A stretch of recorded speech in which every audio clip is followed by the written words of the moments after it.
Di atas ring, segalanya bisa terjadi. Ranking tidak menjamin kemenangan, dan kadang yang tak diunggulkan datang bukan untuk bertahan, melainkan mereka datang untuk meruntuhkan. Inilah kisah tentang malam-malam kejut, tentang pria yang tak dijagokan tapi membuat dunia membisu dalam satu pukulan. Selamat datang di neraka para favorit. Ini KO underdog paling mengejutkan dalam sejarah tinju.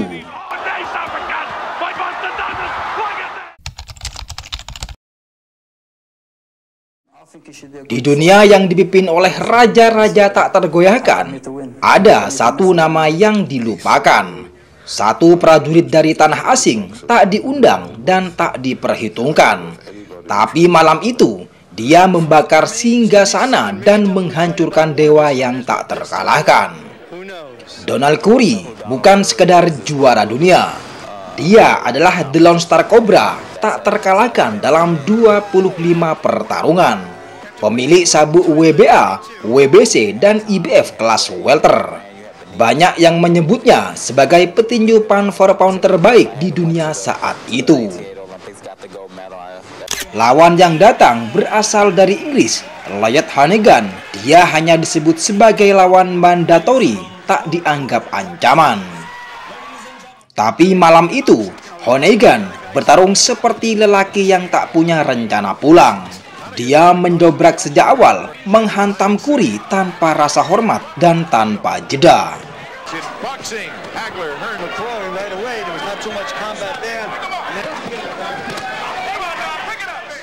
Ronde demi ronde, darah Curry mulai mengucur.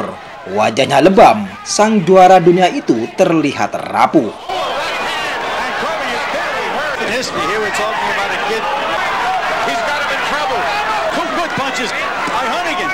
Pada akhir ronde ke-6, Donald Curry, sang raja tak terkalahkan, menyerah di sudut ring. Dia tidak dipukul KO, tapi dipatahkan secara mental dan fisik. Lloyd Honeyghan tidak hanya merebut sabuk, dia merebut perhatian dunia, dan malam itu sang underdog menjadi legenda.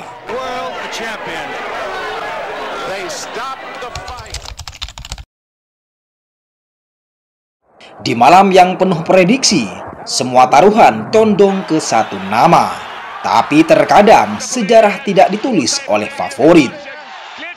Wladimir Klitschko, perwujudan generasi baru tinju kelas berat, tinggi menjulang, berotot sempurna. Kala itu dia memiliki sabuk WBO dan sedang berada di puncak kejayaan. Dia adalah favorit mutlak malam itu. Lawan yang dihadapi adalah Cory Sanders, petinju kidal dari Afrika Selatan yang sudah berusia 37 tahun. Pakar dan media mencibir, tapi yang tidak mereka tahu, tangan kiri Cory Sanders adalah rudal hidup. Dan malam itu dia hanya butuh 2 ronde untuk mengguncang dunia. Di ronde pertama, sebuah pukulan kiri menghantam wajah Wladimir, membuat sang juara roboh. Dia bangkit, tapi itu baru awal. Sanders mengejarnya seperti pelari maraton. 4 kali Wladimir dijatuhkan, 4 kali sang raksasa mencoba bertahan. Tapi malam itu bukan milik Wladimir. Itu adalah milik Cory Sanders, si underdog veteran yang mengobrak-abrik tahta raksasa Eropa. Kemenangan ini tercatat sebagai salah satu KO underdog paling mengejutkan di kelas berat. Bukan karena sabuknya bertahan lama, tapi karena satu malam yang membakar sejarah. Satu ledakan dan satu nama, Cory Sanders.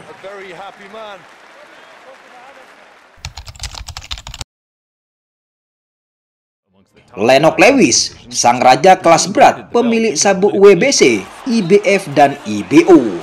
Baru saja menggilas Michael Green dan David Tua, mengukuhkan dirinya sebagai raksasa yang tak tergoyahkan.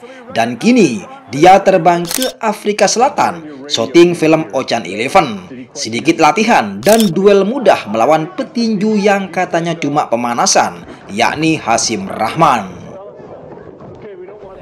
Rahman datang bukan sebagai penantang utama.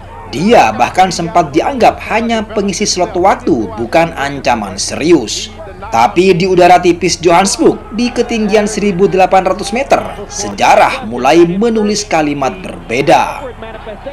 Ronde demi ronde, Lennox Lewis tetap tenang, terlalu tenang, mungkin terlalu percaya diri, dan itulah kesalahan yang mengubah segalanya.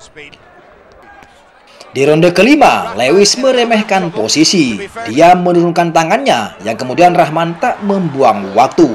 Satu overhand kanan meledak seperti petir Afrika. Lennox Lewis roboh tanpa arah. Wasit menghitung, dan sang raja tak bisa berdiri. Hasim Rahman mencetak kejutan terbesar dalam karirnya. Bukan lewat duel taktis, tapi lewat satu pukulan Tuhan yang datang dari arah yang tidak dihitung siapapun. Malam itu dunia menyaksikan bahwa di atas ring, sabuk bisa berubah nasib dalam 1 detik. Dan Hasim Rahman yang datang tanpa gelar, tanpa ekspektasi, pulang sebagai juara dunia sejati.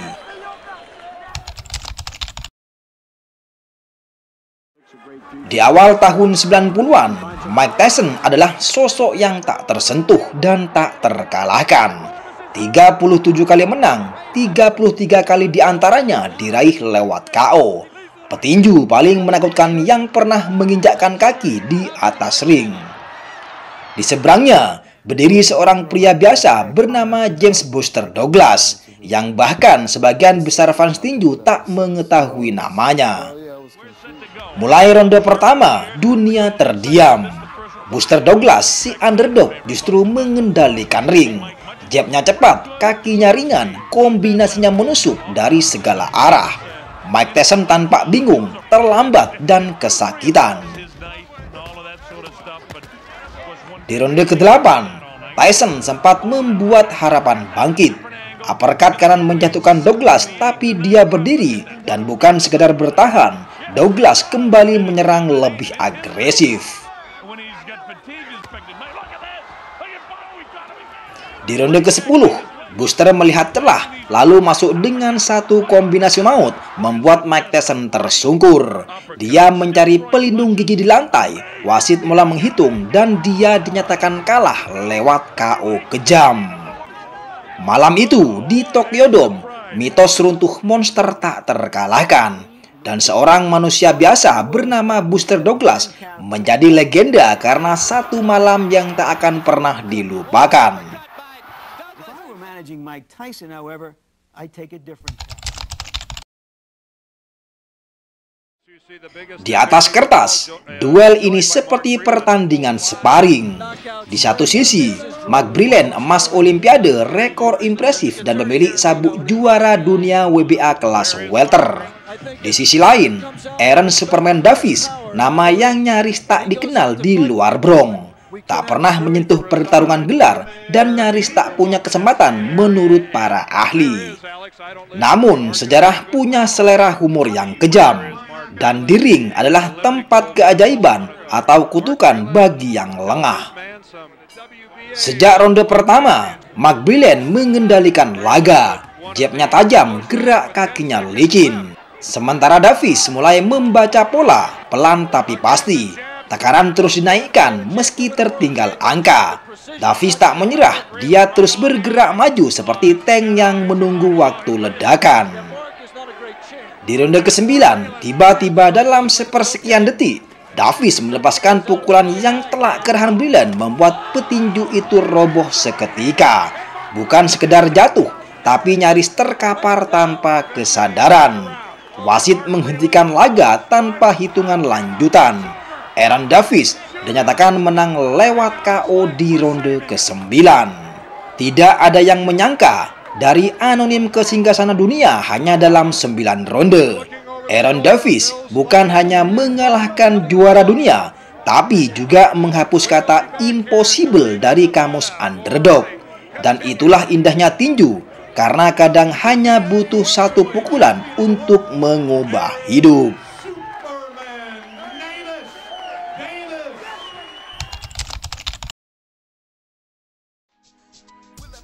Ada petinju hebat, ada petinju legendaris, dan ada Roy Jones Jr., Pria yang seolah berasal dari dimensi lain, tak tersentuh, tak tertandingi, dari kelas menengah hingga ke berat, dia menari di atas ring seperti bayangan yang tak bisa dipukul. Dan hari itu, Antonio Tarver menjadi palu yang menjatuhkan mitos.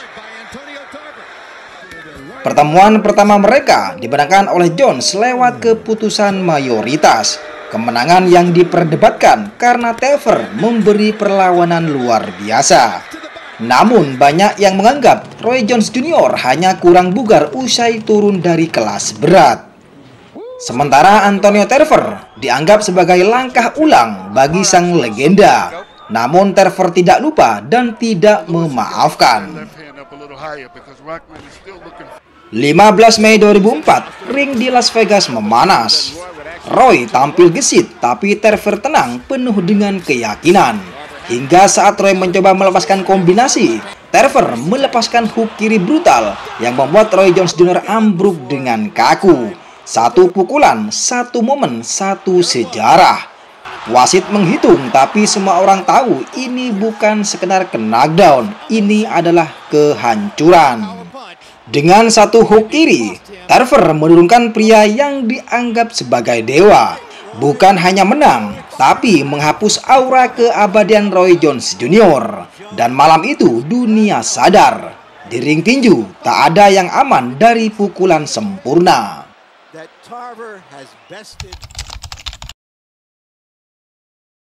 Dia datang seperti angin pagi, muda, tampan, eksplosif, dan haus kejayaan. David Haye 10 kali naik ring, 10 kali diraih dengan KO. Semua percaya calon raja berikutnya lahir di London. Tapi di seberangnya berdiri seorang pria yang sudah kenyang perang. Carl Thompson bukan nama gemerlap, tapi punya jiwa pejuang besi. Dan malam itu, sang anak muda mencicipi rasa pahit di dunia tinju. Awal duel, Haye tampil menggelegar, cepat, agresif menghujani Thompson dengan kombinasi tajam. Tapi dia tidak mundur, dia terus bertahan dan diam-diam menunggu celah.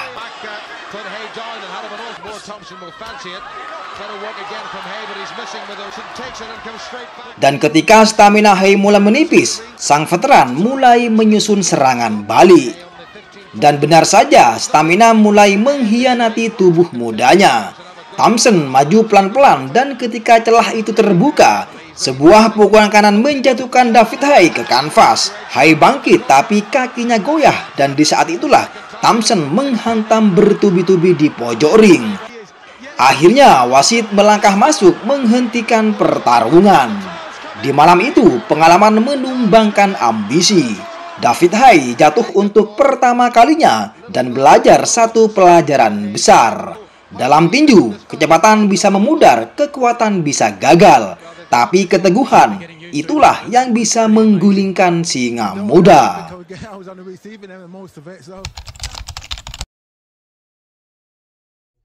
Di balik sorotan kamera, tersimpan legenda tua yang tak pernah benar-benar padam.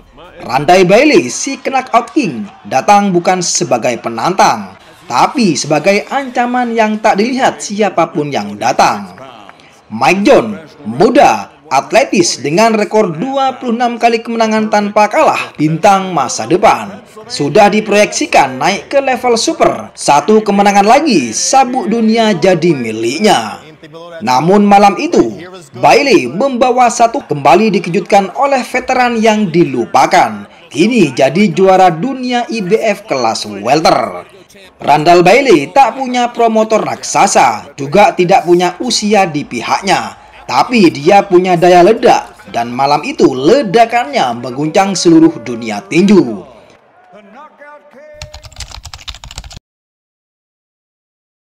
Di tanah kelahirannya sendiri, Amir Khan berdiri dengan keyakinan dan pujian. Olimpian, bintang muda, 18 kali tak terkalahkan. Tapi malam itu di Manchester, datang seorang pria dari Kolombia. Tak begitu dikenal, tanpa sambutan, tanpa belas kasihan. Ronde pertama dimulai, Amir Khan keluar terlalu cepat. Lalu di detik ke-30, Prescott melangkah masuk dan melepaskan kanan lurus dengan sangat keras membuat Amir Khan roboh. Prescott terus menerjang, kombinasi keras kanan dan kiri mendarat bersih membuat Khan roboh untuk kedua kalinya. Wasit bahkan tak sempat menghitung penuh, duel dihentikan. Laga ini KO hanya dalam 54 detik. Dari no-name jadi pemilik KO paling viral di Inggris. British Prescott tak memenangkan gelar, tapi dia akan selamanya dikenang sebagai pria yang memadamkan cahaya Amir Khan sebelum karirnya benar-benar menyala.